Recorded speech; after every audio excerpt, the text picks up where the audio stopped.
നവരാത്രി മഹോത്സവത്തോടനുബന്ധിച്ച് നമ്മുടെ ക്ഷേത്രമായ കാട്ടുനട ശ്രീ ഭദ്രകാളി ക്ഷേത്രത്തിൽ ഒരുക്കിയ നവരാത്രി മണ്ഡപമാണ് ഈ കാണുന്നത്.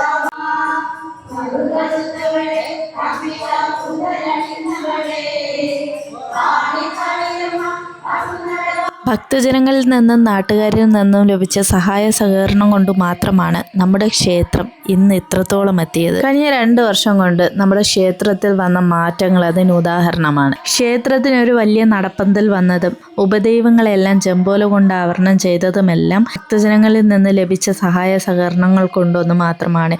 ഇതിനായി മുൻകൈ എടുത്തത് നിലവിലിരിക്കുന്ന SNDP കമ്മിറ്റിയുമാണ്. അതുപോലെ തന്നെ നല്ലൊരു ശൗചാലയം നമ്മുടെ ക്ഷേത്രത്തിനില്ലായിരുന്നു. അതിനായി 12 ലക്ഷം രൂപ ചെലവഴിച്ച് നല്ലൊരു ശൗചാലയം നിർമ്മിക്കാൻ കഴിഞ്ഞു. 10 വർഷം മുൻപ് 2014 കാട്ടുനട അമ്മയ്ക്ക് തങ്കനിധി എന്ന പദ്ധതിയുമായി ഇറങ്ങിയപ്പോൾ ഭക്തജനങ്ങളിൽ നിന്നും നാട്ടുകാരിൽ നിന്നും ലഭിച്ച സഹായ സഹകരണം നന്ദിപൂർവ്വം ഓർമ്മിക്കുകയാണ്. അന്ന് ദേവിയെ തങ്കത്തിരുമുടിയാക്കാൻ 700 പവനോളം വന്നിരുന്നു. ആ സംരംഭത്തിന് എന്തും സമർപ്പിക്കാനുള്ള സന്മനസ്സും സന്നദ്ധതയും കാട്ടിയ ഭക്തജനങ്ങൾക്ക് ഒരുപാട് നന്ദിയുണ്ട്.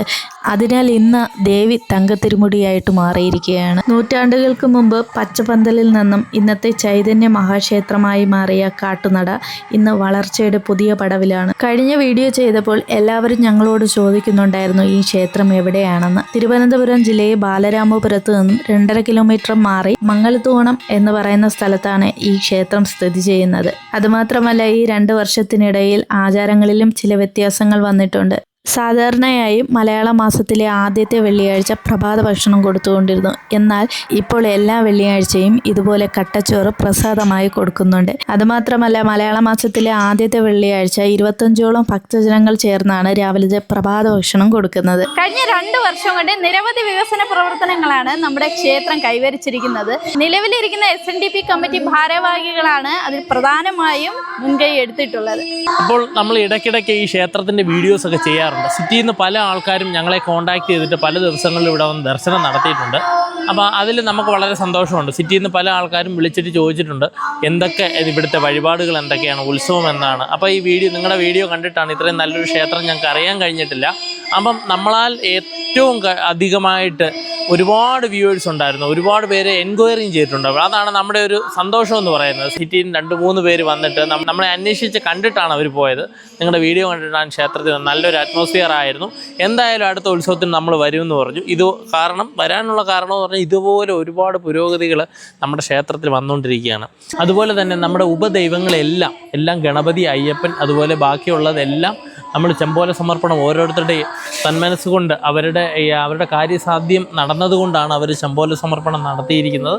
ദേവിയോട് അത്രയും ആത്മാർത്ഥതയും ഇഷ്ടവുമുള്ള 2-3 ഭക്തരാണ് ഈ ചെമ്പോല സമർപ്പണം നടത്തിയിരിക്കുന്നത്. അതിഗംഭീരമായിട്ടും അതുപോലെ തന്നെ ലക്ഷക്കണക്കിന് രൂപ ചെലവാക്കിയിട്ടാണ് ഈ ചെമ്പോല സമർപ്പണം ചെയ്തിരിക്കുന്നത്. ഉപദൈവങ്ങളെയെല്ലാം ചെമ്പോല സമർപ്പണത്തിൽ ഓരോ ഭക്തരും അവരുടെ ആത്മാർത്ഥതയും അവരുടെ ദേവിയോടുള്ള ഇഷ്ടവും അത് ചെയ്തിട്ടുണ്ട്. അത് നിങ്ങൾക്ക് കാണുമ്പോൾ തന്നെ മനസ്സിലാവും. നമ്മുടെ ക്ഷേത്രത്തിന് മുന്നിലായിട്ട് ഒരു വലിയ മുഖമണ്ഡപം തന്നെ വരാൻ പോവുകയാണ്. നല്ലവരായ ഭക്തജനങ്ങളുടെ സഹായങ്ങൾ കൊണ്ടാണ് ഇന്നിവിടെ ഒരു മുഖമണ്ഡപം വരുന്നത്.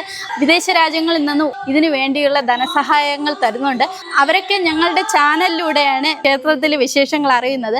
അവർക്കായിട്ട് ഞങ്ങൾ ഇടയ്ക്കൊക്കെ മുഖമണ്ഡപത്തിൻ്റെ വർക്കുകൾ അപ്ഡേറ്റ് ചെയ്യുന്നതായിരിക്കും. ഇപ്പോൾ വർക്ക് തുടങ്ങിയിട്ടേ ഉള്ളൂ. നമുക്ക് എന്തായാലും അതൊന്ന് കാണാം. നമ്മുടെ ക്ഷേത്രത്തിന് ഒരു മുഖമണ്ഡപം ഇല്ലായിരുന്നു. ഇപ്പോഴിതാ സേവാപന്തലോടുകൂടിയ ഒരു മുഖമണ്ഡപത്തിൻ്റെ നിർമ്മാണം ആരംഭിക്കുകയാണ്. ഈ മുഖമണ്ഡപം വരുന്നതോടുകൂടി നമ്മുടെ ക്ഷേത്രത്തിൻ്റെ മുഖഛായ തന്നെ മാറുകയാണ്. ദേവിയുടെ അനുഗ്രഹ വർഷവും വിശ്വാസികളുടെ അകമഴിഞ്ഞുള്ള പിന്തുണയുമാണ് ഇത്രയും വലിയ സാമ്പത്തിക ചെലവ് വരുന്ന ഈ സംരംഭത്തിനുള്ള മൂലധനം. അതുപോലെ തന്നെ മുഖമണ്ഡപത്തിന്റെ പണിയൊക്കെ ഏകദേശം പില്ലർ കുഴിയൊക്കെ ചെയ്തിരിക്കുന്നേ ഉള്ളൂ. അപ്പോൾ അതിൻ്റെ പില്ലർ ഉയർന്നതിന് ശേഷം ബാക്കി വീഡിയോ നമ്മൾ അപ്ഡേറ്റ് ചെയ്യുന്നതായിരിക്കും. അപ്പം താൽക്കാലികമായിട്ട് മുഖമണ്ഡപത്തിൻ്റെ പണി കഴിയുന്നവരെ ദർശനം വടക്കേ നടയാണ് നമുക്ക് ഉപയോഗിക്കേണ്ടത്. ഇവിടെ ബോർഡും വെച്ചിട്ടുണ്ട്.